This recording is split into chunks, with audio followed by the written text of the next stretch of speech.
Do czego prowadzi nienawiść? Mamy obecnie taką eskalację agresji i nienawiści, że warto się nad tym chwilę zastanowić. Tego doświadcza ludzkość od zawsze. Każdy z nas jest kuszony w tej przestrzeni. Ale warto się zastanowić, do czego to prowadzi, czy można to opanować. No i co to tak naprawdę ta nienawiść i ta eskalacja agresji jest? Proszę Państwa, to w pewnym sensie ludzka słabość. A może taka trochę nasza natura, no bo jeżeli na przykład jest wojna i zabiją komuś całą rodzinę, jego dzieci, jego żonę, to trudno mu się dziwić, że agresja rodzi się w jego sercu i powstaje nienawiść. Nienawiść, którą jest bardzo trudno stłumić. To takie ludzkie. Tam, gdzie jest wojna, tam jest tej nienawiści znacznie więcej. Ja muszę powiedzieć, że kiedy pracowaliśmy na wschodzie, wiele osób z Rosji współpracowało z Ukrainą. Liderzy sobie pomagali, robili razem konferencje. To byli liderzy bardzo dobrzy ludzie, którzy naprawdę się starali robić coś dla innych. Ale kiedy wybuchła wojna, stracili kontakt i już nie byli w stanie się dogadać.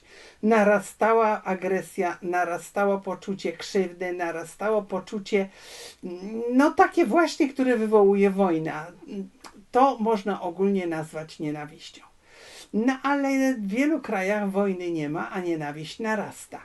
I skąd ona się bierze? No, przede wszystkim z tego, że są grupy społeczne, które chcą się dostać do władzy i używają wszystkich chwytów, jakie są dozwolone i niedozwolone, żeby tylko do tej władzy się dostać, żeby móc sterować społeczeństwem, a nawet całym światem. No i w tym momencie powstaje takie napięcie, taka eskalacja tej agresji, tego wmawiania sobie nawzajem. No bo czy Państwo zauważyli, że tam, gdzie na przykład pojawia się coś, co jest nieakceptowalne, czyli właśnie jakaś agresja, jakieś no takie no brzydkie zachowania wobec innych osób, bardzo często ci, którzy właśnie to robią, mówią, że ci drudzy robią to samo albo jeszcze gorzej. Czyli takie przekładanie swoich własnych poglądów, swojego własnego myślenia na przeciwnika, zwłaszcza przeciwnika politycznego. I to jest bardzo często pomówienie i bardzo często naciągane, ale jeżeli to powielają media, a często powielają, no to mamy właśnie te nasilenie wzajemnych oskarżeń, wzajemnej agresji. Proszę Państwa, to też wynika z krańcowego egoizmu. Bo jeżeli człowiek potrafi zrobić ze sobą porządek, jeżeli potrafi zauważyć, że krzywdzi bliźniego, krzywdzi tego człowieka, który jest obok niego, nawet tego człowieka, który jest wobec niego agresywny, no to w tym momencie to poczucie krzywdy, to poczucie, że ja tu się liczę bardziej niż zdanie drugiego człowieka, co dopiero czyny drugiego człowieka, zaczyna dominować. No i wtedy właśnie mamy do czynienia z narastaniem agresji i nienawiści. Takie wmawianie, że oni wszyscy muszą tak myśleć i to zrobić i dostosować się do tego, co ja chcę. Ja nie mówię tutaj o wojnie, bo wojna stwarza zupełnie inną sytuację.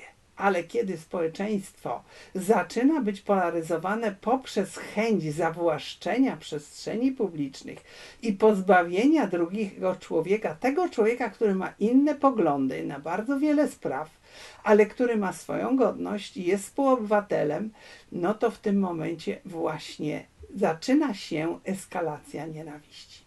I proszę zwrócić uwagę, mamy takie coś, co nazwano mową nienawiści. To jest straszne, o tym mówi Parlament Europejski. Zalecane jest przez sądy, że to mowa nienawiści, to należy za to karać. Tylko że do końca nie określono, co to takiego jest. Bo nagle się okazuje, że mową nienawiści nie jest tylko i wyłącznie pozbawianie godności drugiego człowieka, ale mową nienawiści jest upominanie się o prawa drugiego człowieka, czyli na przykład wszyscy, którzy są pro-life i którzy mówią bardzo jednoznacznie na temat tego, że powinna być pełna ochrona dziecka w łonie matki, są nazywani ekstremistami, terrorystami, no właśnie tymi, którzy używają mowy nienawiści. Nawet cytowanie Pisma Świętego było w niektórych krajach interpretowane również w sądach jako mowa nienawiści. No tutaj mamy bardzo dużo takich przykładów i to jest, powiem szczerze, bardzo, bardzo niebezpieczne. Ale proszę Państwa, w naszej kulturze też to mamy. Pamiętam, jak byłam jeszcze licealistką i na mnie robiły olbrzymie wrażenie dziady Mickiewicza.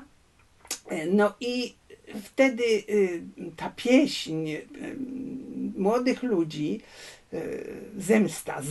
zemsta na wroga z Bogiem lub choćby mimo Boga. To robiło na mnie olbrzymie wrażenie. Myśmy wtedy żyli pod butem komunistycznym i to się w nas też rodziło.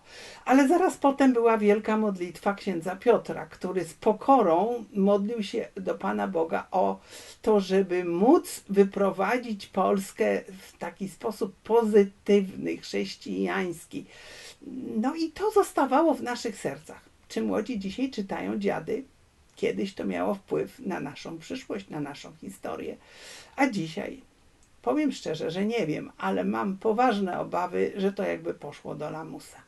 No i proszę Państwa, ta zemsta w jakiś sposób funkcjonuje również dzisiaj, kiedy próbuje się, naruszając podstawowe zasady prawa, no jakiegoś wzajemnego współżycia społecznego, mścić się na tych, którzy im się nie podobają i kiedy cała motywacja idzie w kierunku, no właśnie, żeby było przeciwko takiej albo innej grupie i to ma być ten główny program, to ma być ta siła, która ciągnie do przodu. To jest przerażające. To narusza prawa człowieka. No ale dzisiaj się mówi, że ci, którzy walczą o te prawa człowieka, no to oni są prawdziwymi demokratami. Ci, którzy się upominają na przykład o dziecko poczęte, to już naruszają demokrację. Proszę Państwa, demokracja to jest szacunek dla drugiego człowieka. W jaki sposób Polska się upomniała jako Solidarność? To nasze pokolenie, kiedy pamiętam właśnie tą pieśń śpiewaną na ulicach Gdyni, że wyzwól nas Panie od nienawiści wyzwól nas Panie. To było niesamowicie ważne dla nas wszystkich. Myśmy to przeżywali bardzo głęboko. A co mamy dzisiaj? Czy dzisiaj ktoś walczy z nienawiścią? Czy się szanuje drugiego człowieka? No i mamy tego przykład między innymi w Ameryce, kiedy ktoś napuszczony, no nie wiemy do końca jak to było, ale strzela do kandydata na prezydenta, do kandydata, który jest prawicowy, który upomina się o prawa człowieka. I mówi się, że on jest antydemokratyczny, że on jest koszmarny, że on jest terrorystą, że on jest prawie jak Hitler. Proszę Państwa, dokąd żeśmy zaszli? Za daleko. I to należy przemyśleć. No dzisiaj mamy jeszcze szansę to przemyśleć, bo jeżeli tego nie przemyślimy, to ta eskalacja pójdzie w kierunku III wojny światowej i nie ocalimy już nikogo.